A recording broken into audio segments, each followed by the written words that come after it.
आप लोग से अगर पूछा जाए कि आप कौन हैं तो क्या बोलेंगे? क्या बोलेंगे? जीव हैं कहेंगे, ब्रह्म कहेंगे कि मनुष्य हैं कहेंगे कि क्या बोलेंगे? कुछ तो उत्तर दीजिए। हाँ जी, तो महाराज जी ने बताया हम सब जीव हैं, आपका उत्तर देने नहीं सुना कि नहीं सुना? हम सब जीव हैं बोले थे, तो आपको तो उत्तर क्या देना चाहिए? इसका मतलब महाराज जी ने जो कहा उसको स्वीकार नहीं किया आपने। हम सब जीव हैं कहा था ना, तो अच्छा मैं फिर से पूछ रहा हूँ। महाराज जी ने जैसा उत्तर बताया था उसके अनुसार आप कौन हैं? जीव हैं, बस उत्तर मिल गया। जीव किसे कहते हैं ये उत्तर आपको मिल गया, इससे आगे और क्या बोलना। तो जीव की चर्चा चल रही है और इसलिए क्योंकि दर्शन के जो विषय होते हैं, फिलॉसफी के जो मैटर होते हैं, सब्जेक्ट्स होते हैं, जीव, जगत, जगदीश, माया, इन चार को गहराई से अध्ययन करते हैं, परीक्षण करते हैं, उनके लक्षणों को घटाते हैं। लक्षण प्रमाणाभ्याम वस्तु सिद्धि, लक्षण भी होना चाहिए और उसमें प्रमाण भी होना चाहिए, उसकी पहचान और फिर प्रमाण कहीं से, जिन प्रमाणों से आप जानते हैं उन प्रमाणों की भी चर्चा की जाती है। तो जीव का भी स्वरूप अगर जानना है तो दो प्रकार के उनकी पहचान होते हैं। एक स्वरूपतः पहचान जिसको स्वरूप लक्षण बोलते हैं, और एक जो होता है, कौन सा होता है सर? स्वरूप लक्षण और तटस्थ लक्षण। तटस्थ लक्षण। एक स्वरूप लक्षण होता है जो सीधा सीधा आपका स्वरूप बता देता है, और एक जो है आपके कामों से परिचय देता है।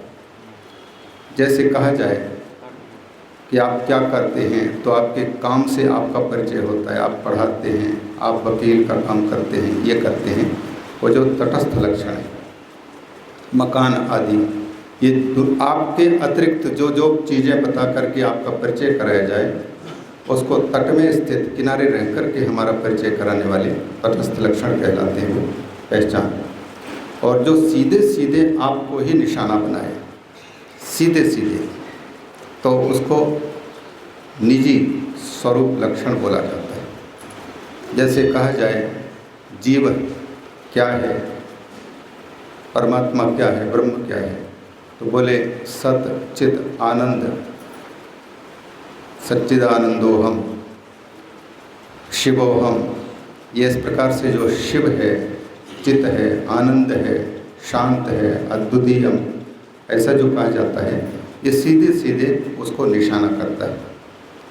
तो इनको स्वरूप लक्षण बोलते हैं। सत्यम ज्ञानम अनंतम ब्रह्मो, सत्य उनकी पहचान है। और जिस ब्रह्म की ये पहचान है उसी ब्रह्म से अभिन्न जीव को शास्त्र बता रहे हैं और संत लोग भी बता रहे हैं।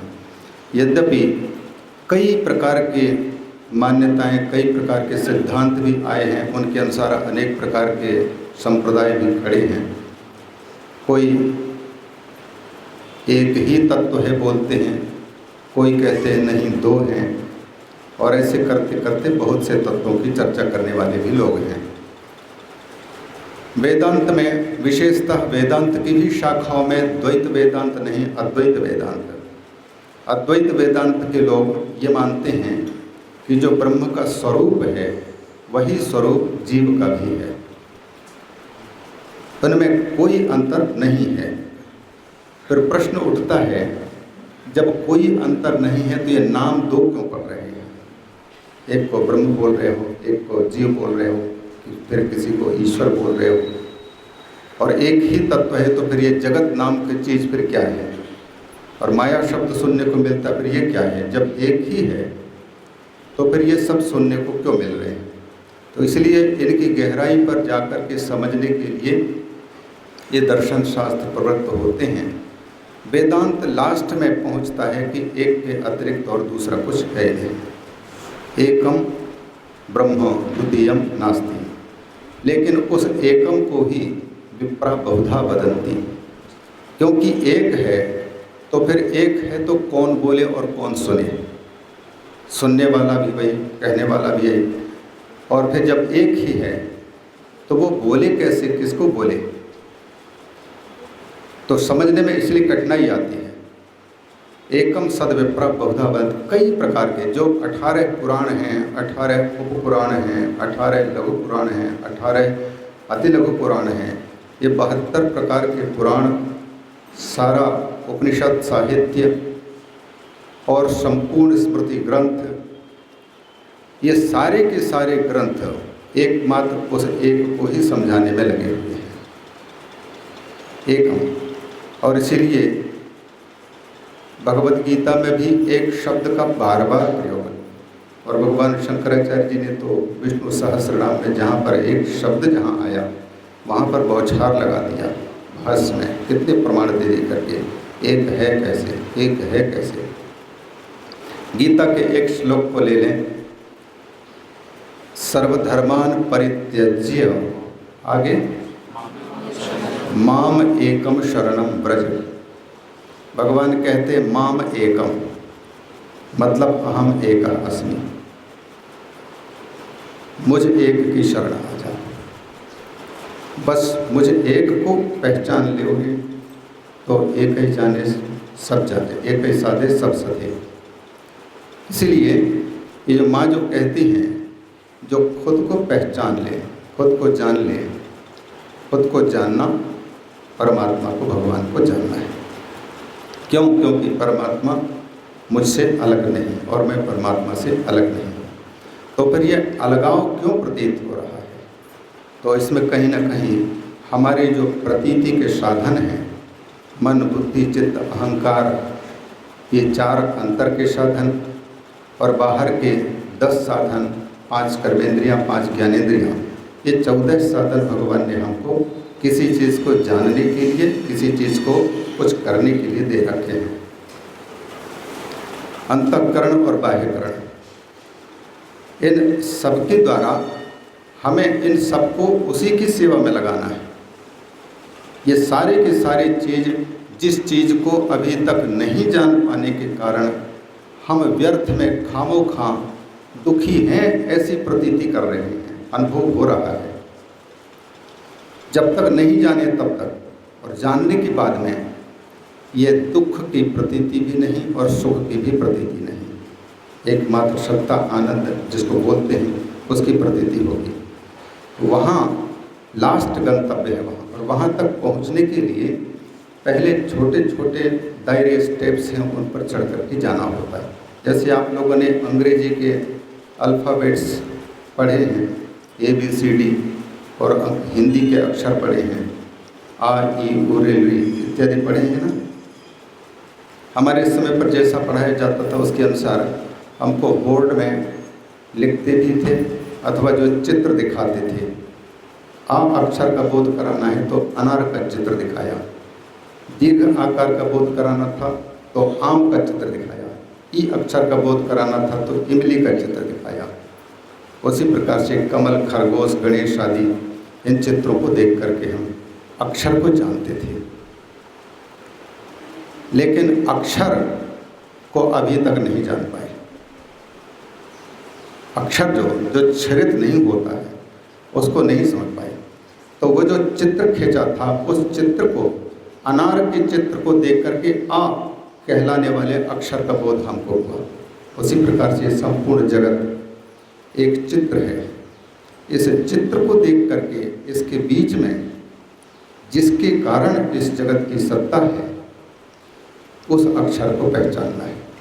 और उस अक्षर के बारे में दार्शनिक जन कई प्रकार के अपना अपना अनुभव प्रस्तुत करते हैं, और उनके अनुभव में श्रुतियाँ भी प्रमाण हैं, अनुभूतियाँ भी प्रमाण हैं, और युक्तियाँ भी प्रमाण के रूप में रखते हैं। जीव के रूप में जैसे अभी हमारे स्वामी परमानंद जी महाराज एक श्लोक उद्धृत कर रखे थे गीता के, ममैवांशो जीवलोके जीवभूत सनातनः मनः षष्ठानि इंद्रियाणि प्रकृतिस्थानि कर्षति। इस वाक्य को पढ़ने से, और जो भगवान कहते हैं मम एव अंशः जीवः, जीवलोक में, माने इस शरीर में, ये जीव के शरीर में और जीवलोक में, संसार में जो जीव के नाम से जाना जाता है, भगवान कहते हैं वो मेरा ही अंश है। जब हम कहते हैं मेरा अंश है, तो आपको कितने की प्रतीति हो रही है? 2 की प्रतीति हो रही है कि 1 की प्रतीति हो रही है? जैसे हम कहें ये थैला मेरा है, तो ये 2 चीज़ें हैं, मैं और ये थैला। 2 की प्रतीति हो रही है कि 1 की प्रतीति हो रही है? मम जब कहा जाता है, मेरा मेरे मेरी, अपना अपने अपनी, तेरा तेरे तेरी, जब कहा जाता है तो निश्चित रूप से यहाँ संबंध है, 2 का संबंध है। तो 2 हैं, तो उसको देखने से चिंतकों को लग सकता है कि जब 2 हैं, मैं अलग हूँ और जीव अलग है, तभी तो भगवान कह रहे हैं कि मेरा अंश जीव है, मतलब अंशी अलग और अंश अलग, ऐसा प्रतीत हो रहा है।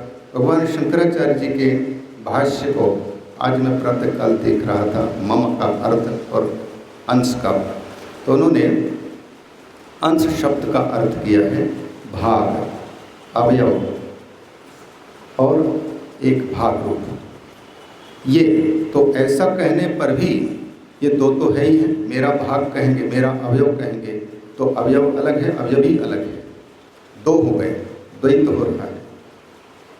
भगवान शंकराचार्य जी ने इसलिए वहाँ लिख दिए हैं कि अंशः इव भागः इव अवयवः इव कल्पितः। वस्तुतः अंश नहीं है, ये अंश कल्पित है, व्यवहार के लिए, समझ के लिए प्रारंभ में कल्पित है।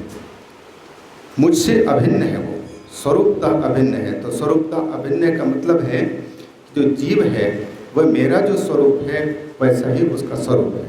गोस्वामी तुलसीदास जी ने अनुवाद किया है, ईश्वर अंश जीव अविनाशी, चेतन अमल सहज सुख राशि।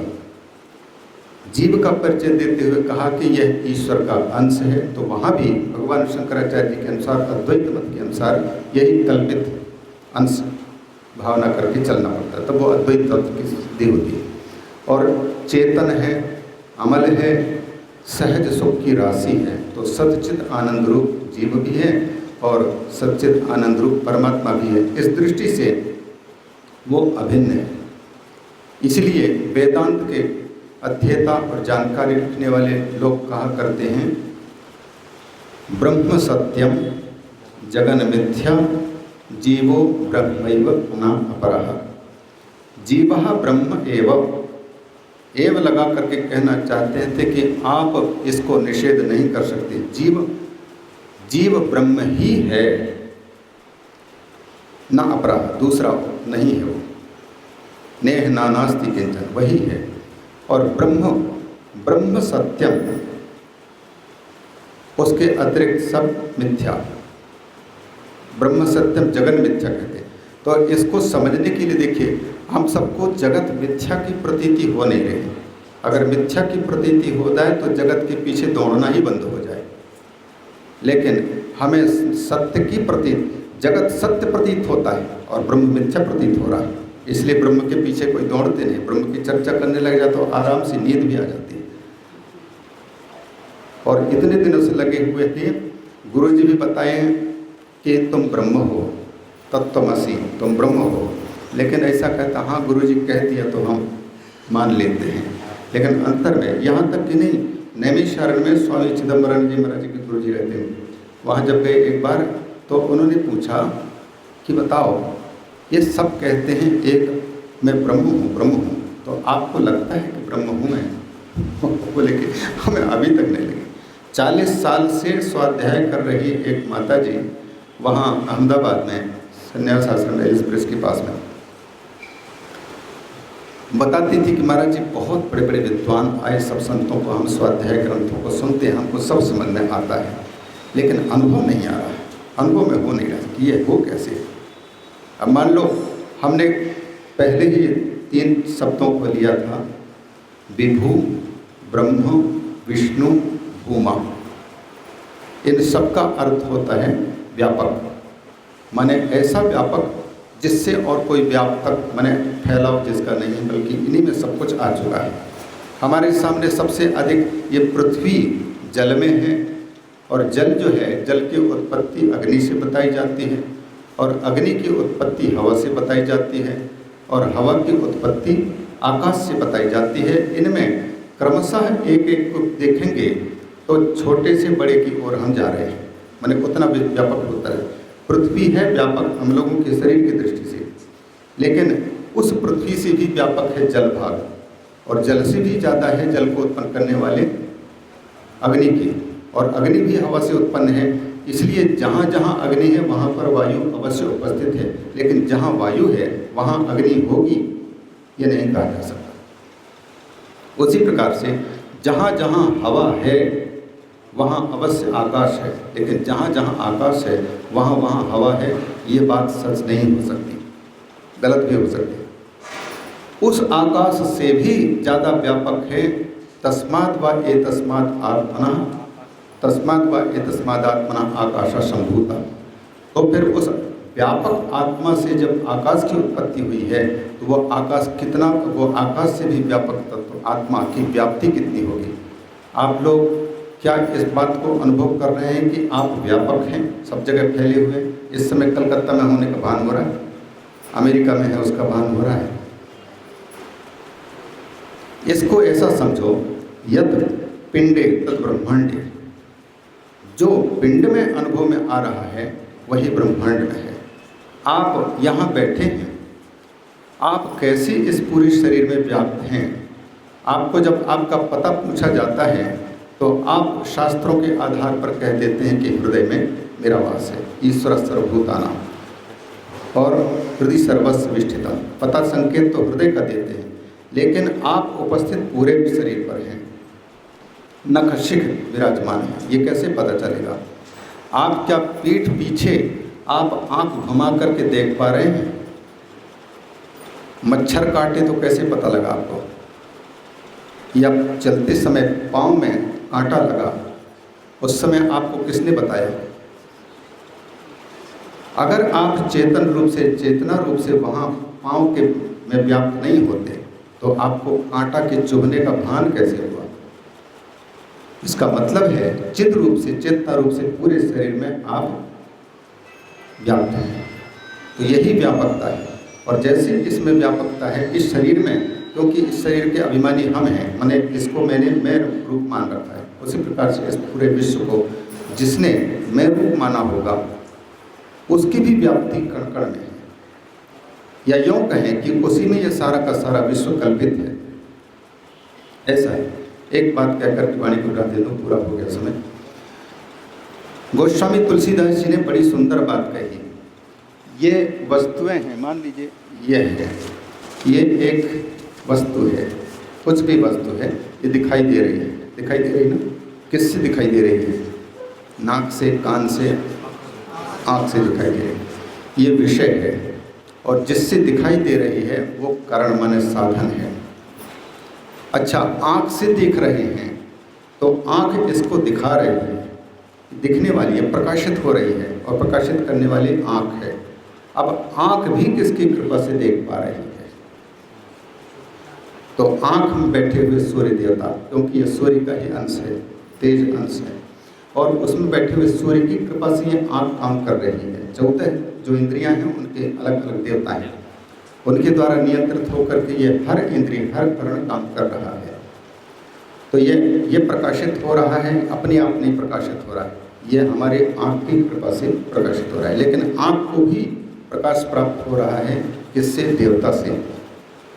और देवता भी अपने आप प्रकाशित नहीं कर रहा है, बल्कि उस देवता को भी प्रकाशित कर रहे हैं आप, जो जीव कहलाता है। और इन चारों के चारों को एक साथ प्रकाशित करने वाला जो तत्व है वो व्यापक तत्व, जिसको राम आदि कुछ भी नाम दे सकते हैं। तो गोस्वामी तुलसीदास जी लिखते हैं विषय, करण, और इस करण का सुर माने देवता। विषय करण सुर जीव समेता, सकल एक ते एक सचेता। ये सब के सब एक दूसरे के साथ में सचेत हो रहे, माने संजीवित हो रहे हैं, माने प्रकाशित हो रहे हैं। तो फिर इन सबको प्रकाशित करने वाला कौन? तो मूल ब्रह्म की ओर पहुँचा। सबकर परम प्रकाशक जोई, राम अनादि अवधपति सोई। जिसमें सारा का सारा कल्पित है, अंतर बाहर जो विराजमान है उसका नाम।